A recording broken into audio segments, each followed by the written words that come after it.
Are you prepared for some more gaming tier list slop?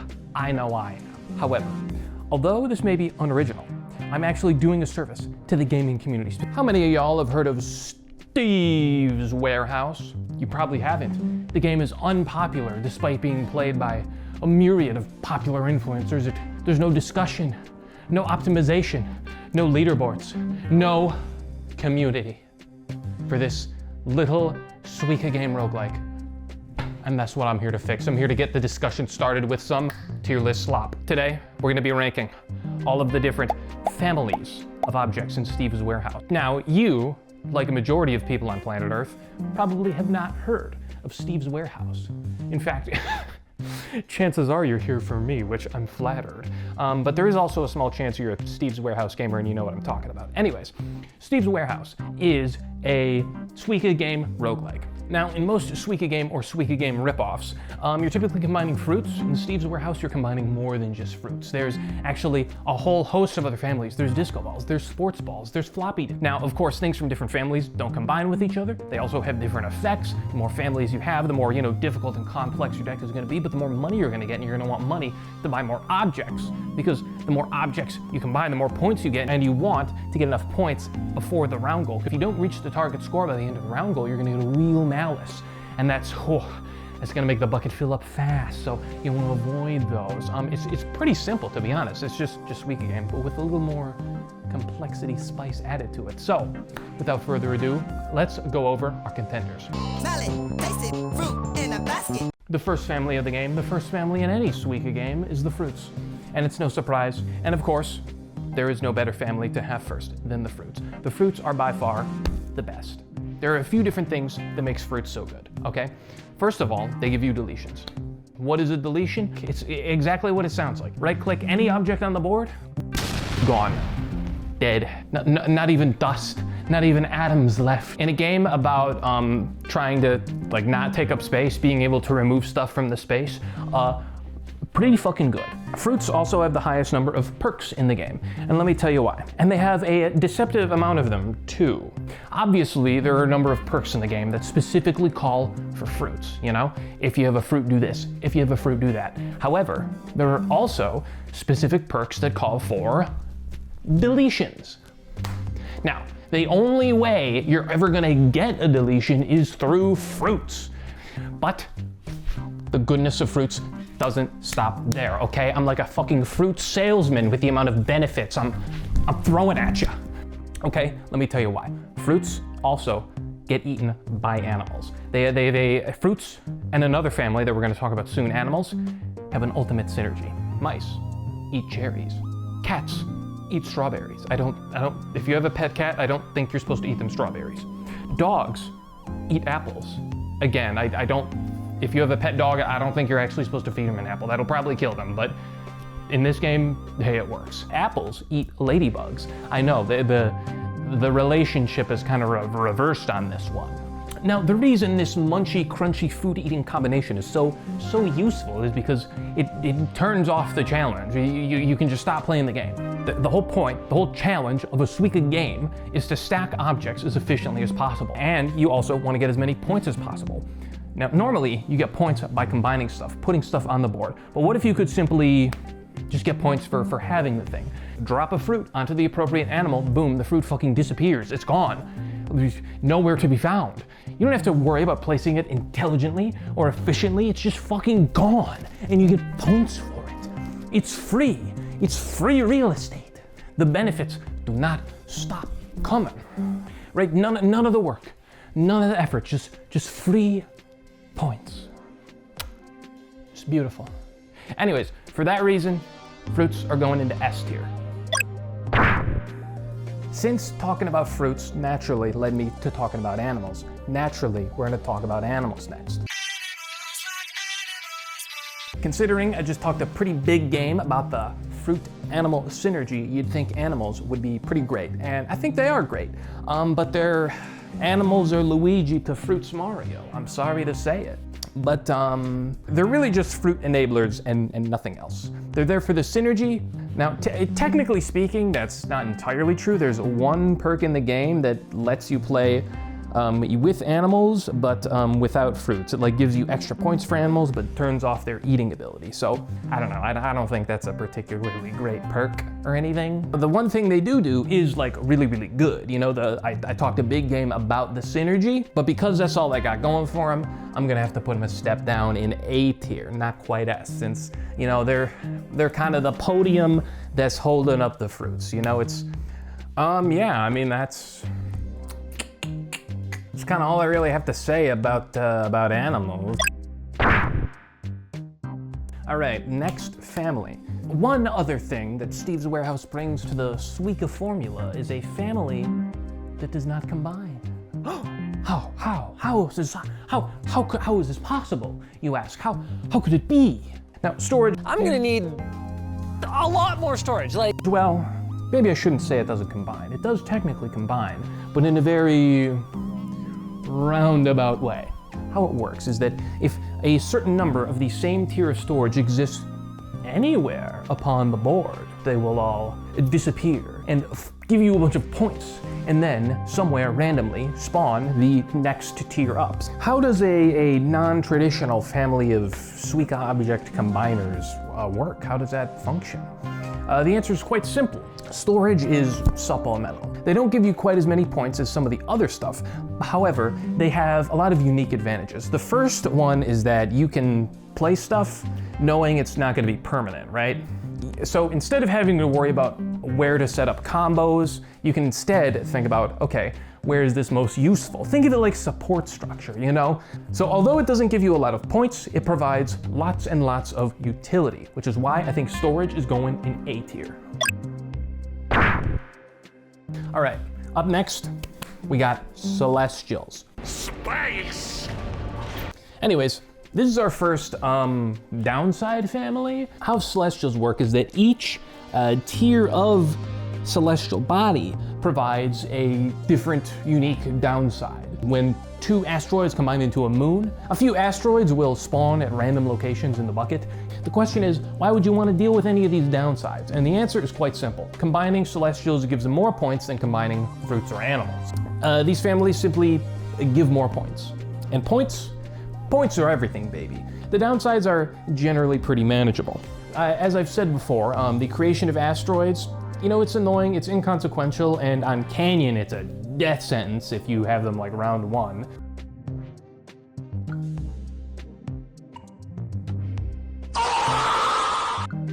The asteroids, generally pretty inconsequential, especially considering that the downside of combining two moons into an Earth is that it gets rid of the asteroids, which is kind of an upside if you ask me. Saturn's downside is that, you know, if at least one is on the field, your entire board has increased gravity, which, to be honest, I think is helpful. So all in all, these downsides don't sound that bad. However, that is until we get to the two biggest tiers. First, Jupiter. Holy moly, Jupiter is bouncy. One of your strongest fundamentals in a Suika game is like stacking objects on top of each other. And it's kind of hard to freaking do that when they bounce off of Jupiter. Now, the next and probably even worse downside is the Sun. The Sun is the penultimate celestial before you get to the black hole, which we'll talk about when we get there, okay? Just a second. You gotta be patient, sweetie. The Sun is, just like in our real solar system, really fucking big. It's like 40% of the map on Bucket, it takes up like 60% of the map on Mountain, and it takes like, I don't know, like 90% of the map on Canyon, okay? It's insane. It's quite difficult to get to the ultimate tier of celestial called the black hole. If you are skilled enough, if you are an epic enough of a gamer, like me, and manage to combine two suns together, you will get the ultimate finale win condition of celestials. Their exodia, if you will, the black hole. You see, when any object touches a black hole, it simply is gone. It gets deleted. So once you do get a black hole, you don't have to play the game anymore. You just close your eyes and start clicking, and everything you drop is gonna fall in there, and you get points for it. Now, that sounds like a win. That sounds like an instantaneous win. You'll get so many points. And on one hand, yes, but on the other hand, I've had a strange let's say, Twilight Zone type phenomenon with the black hole, where even though it's amazing, it generates you tons of points, deleting stuff into the black hole doesn't give you as many points as you would have gotten for combining them. And so the result is you have rounds where you dump your entire deck in there and it's not enough points, and then you get a wheel malice. And that keeps repeating over and over again. You keep dumping your entire deck into the black hole. It's still not enough points to hit these later round goals. And eventually it gets buried under wheel malices. Our next family is disco balls. Staying alive, staying alive. Disco balls are kind of in the same boat as floppy disks of low risk, low reward. Though unlike floppy disks, I would describe them as a low skill floor, low points rewards, high stakes if you fuck up. Those are just the vibes. What specifically do disco balls do? Well, when I say disco balls combined into disco balls, I really mean it like all disco balls combine into all types of disco balls. And I guess combine isn't even really the right word.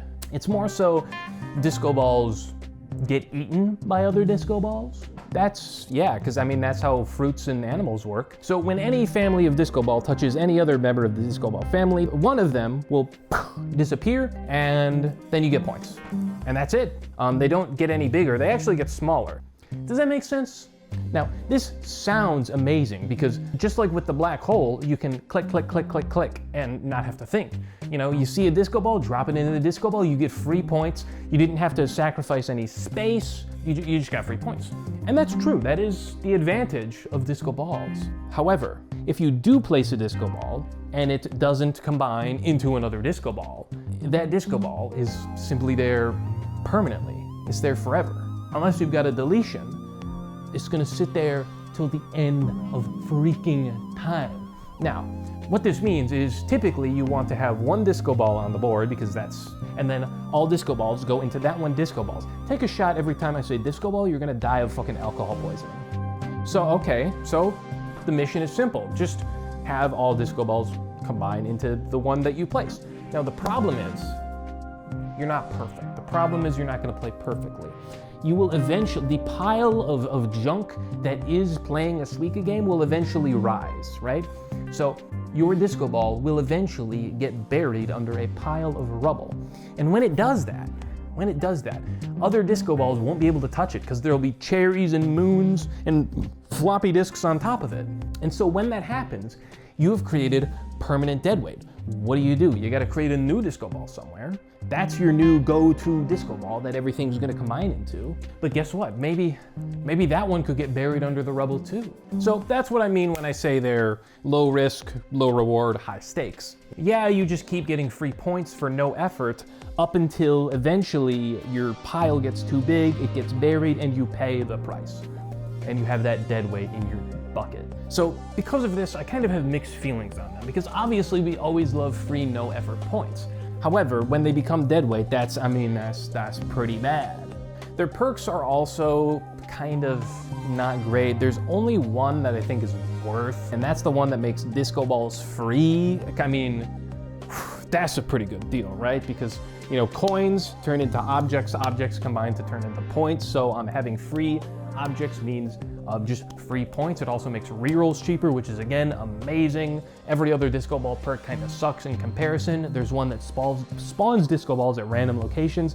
That is horrible because generally, you don't want them to be at random locations. You want to place disco balls extremely carefully so as to minimize the amount of dead weight you end up with.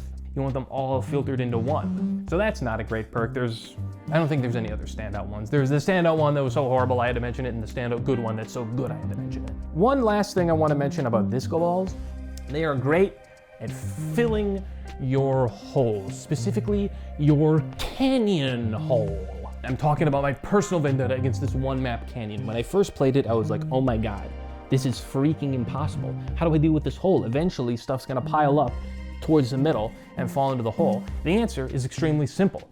You plug it with a disco ball. So they do have that one extremely niche utility, but honestly, I still think that's worth mentioning. That's got to be worth some points. Yes, it's for one specific map, but without them, that one specific map would be like freaking impossible. So ultimately, I think I'm putting disco balls into C tier. I'm not sure if they deserve that. Maybe they're worse, maybe they're better. I honestly don't really know. So once again, if there are any if there are any hardcore Steve's Warehouse gamers, leave a comment because maybe I am undervaluing the disco balls, or perhaps I'm overvaluing them. Maybe they're horrible and not even worthy of C tier. I'm honestly not entirely sure, but for now I feel confident putting them into C tier because, I mean, that dead weight's pretty bad and the points that they do provide just isn't that much. Are you ready for a barrage of juvenile 12-year-old level ball jokes? Because guess what? They're a-coming. So when I first encountered balls, I thought balls were really bad. Their unique gimmick is that whenever they hit a wall, they will spawn another thing. That's just bad.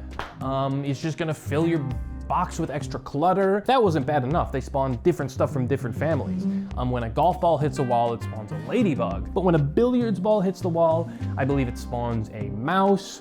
I think if a tennis ball hits a wall, it summons like a cat, I think? Okay, so if you bring sports balls, you also have to bring fruits and animals, and so that's like 2 other families you have to bring. You know, I mean, that seems horrible to me, right? And for what? What advantage do they provide? I think they have the win condition of like bowling ball, which like deletes everything below it. So like, what if black hole was shittier? I don't know. And then I noticed what the point was. The point of the sports balls was actually quite simple. They give you increased points, just like the asteroids. As it turns out, points are kind of good. You may notice how, despite ragging on Celestials for a whole bunch, I put them in like, I think A tier? I think they're actually B tier. Move them down to B tier. Anyways, that's still pretty good show for some pretty serious downsides. But despite my poor initial impression of the balls, I gave them a chance. I really gave them the honest to goodness college try. And what I've found by not judging a book by its cover is that balls are actually pretty great. First of all, hitting a wall matters a lot in the early game, but it matters a lot less like as you go on. Eventually, your bucket is just gonna get filled with stuff. The ball and extra stuff conditions only trigger when, it hits the perimeter of the game area of the bucket, the floor, or the walls actually. So if a sports ball is, stacked betwixt several other Suika objects, you don't have to worry about this downside quite as much. And on top of that, the downside of spawning extra stuff, you can kind of turn into a good side. First of all, when the stuff that gets spawned combines, that also makes points. So on top of just having extra points naturally, you can also turn this downside into an upside. And like, as we discussed, fruits and animals are already a great combination. You already want them in your deck. So having to bring them is not that big of an ask, and even if you don't bring them, you'll still be fine. Sure, you'll have like some dead weight. However, most of that dead weight is going to be like really small stuff like cherries and mice and cats, so pretty inconsequential. So yeah, it's dead weight, but it's small dead weight. And if you do decide to bring those families, well, bada bing, bada boom. They're only going to get stronger as a result. So yeah, all in all, sports balls kind of a secretly goated family. Anyways, yeah, I'm gonna put balls in A tier. Our next family is transportation. I'm in my mum's car. Broom, broom. Transportation is I don't think it's that great. So transportation finds itself in the same boat as storage, where they don't combine, they just kind of stay there, and you go one tier up when enough of them are anywhere on the map. The key difference though is that storages, when they go up a tier, all of them of that tier delete. Transportation is forever. Transportation will never leave you. Transportation will be there until the day you die. Transit state, they don't fucking go away. And oh, what if I just use a deletion? Oh, you delete one piece of transport? There are millions. Okay, maybe not millions, but you need like 10 fucking buses to make it to the trolley. Much like disco balls or swords, the higher tiers of transit do become smaller. So I guess the idea is you get the same effect of you combine stuff to save space, but kind of in like a reverse order where, like, yes, a bunch of cars will take up a bunch of space, but with enough of them, they'll turn into buses, which are, well, let's be honest, like about the same size. And I think trams are like a little smaller, maybe. Only gain a significant decrease in size when they turn into bikes. Everything other than that is noticeable, but still small of a size decrease. So when you place a transit vehicle, it's staying there for a while and it's gonna be dead weight. Now I guess on the upshot, you can, use this for like structural support, kind of like what I talked about with storage, but I don't know, storage going away eventually, that was kind of nice. That was a pretty big upside. Because your circle you're combining stuff wants to stack on top of each other in, very specific combinations and orders. You put the cherry on top of the strawberry and the strawberry goes on top of the grapes. The car goes on one of them, that's gonna block any further combinations. And you can sort of alleviate this by keeping your combining families segregated from your transportation, but eventually if one pile gets too big, it's gonna seep into the other. It is a bit of a mess. It's workable, it's manageable, but not for the points it gives. That's the other real big downside of transit. It just doesn't give all that many points. I mean, freaking 8 buses to get 10 points. That's so many buses, man. Holy jibbity freaking jeez. I'm just saying, the math isn't hard to do.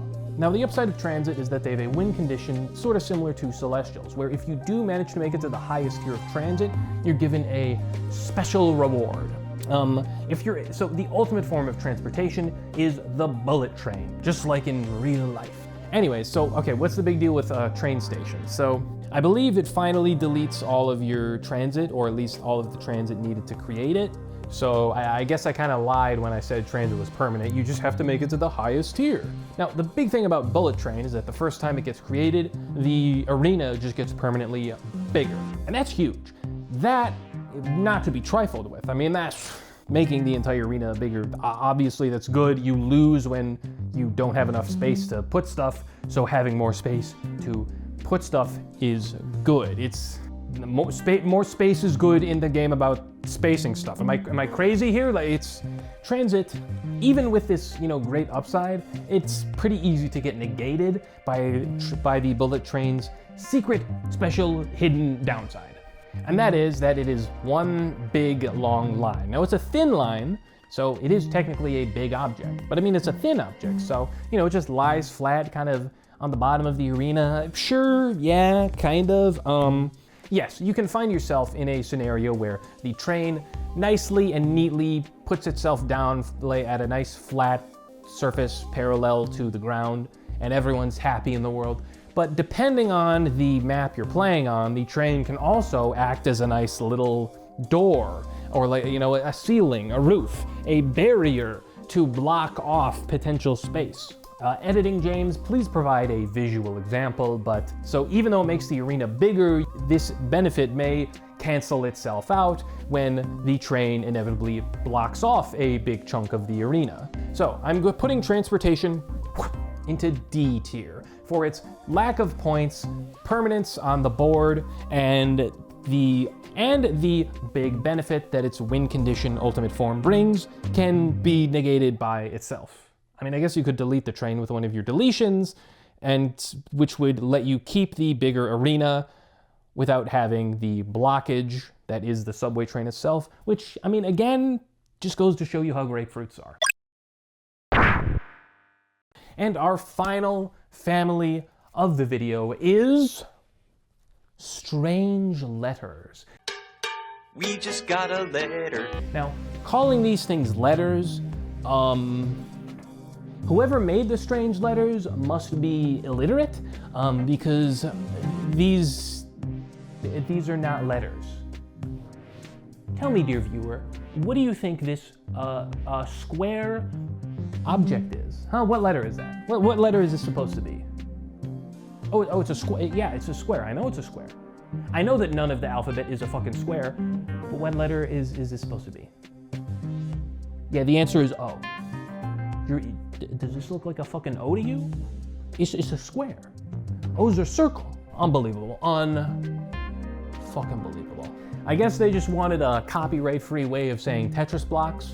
Anyways, semantics aside and poor naming schemes aside, I have not saved the best for last. In fact, I have saved the worst for last. Because strange letters are, there's just no way to sugarcoat it. They're dookie dog water, awful, unusable, utter hogwash. Every other family in the game, I think you can use. Some are better than others, but they are all viable options. You can play with any of them, you can play with all of them, and you can win with all of them. And I guess you technically can win with strange letters in the same way that you can win a race by hopping on one leg. You're actively hampering your chances of victory. So much so that I kind of wonder, are strange letters the challenge mode?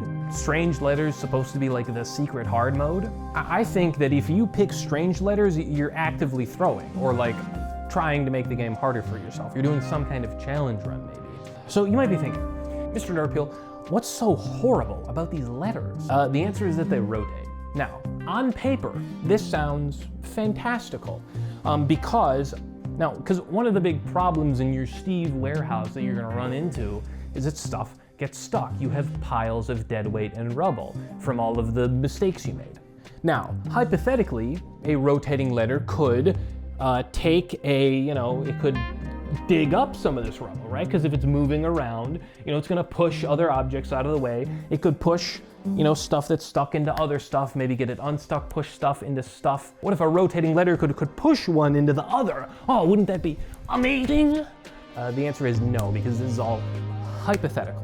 In practice, a letter rotating simply means it takes up more space than its body. It sort of kind of forms its own sort of force field, where it's just a no man's land. Stuff just gets puts away, flung out of your bucket and thrown into the lava.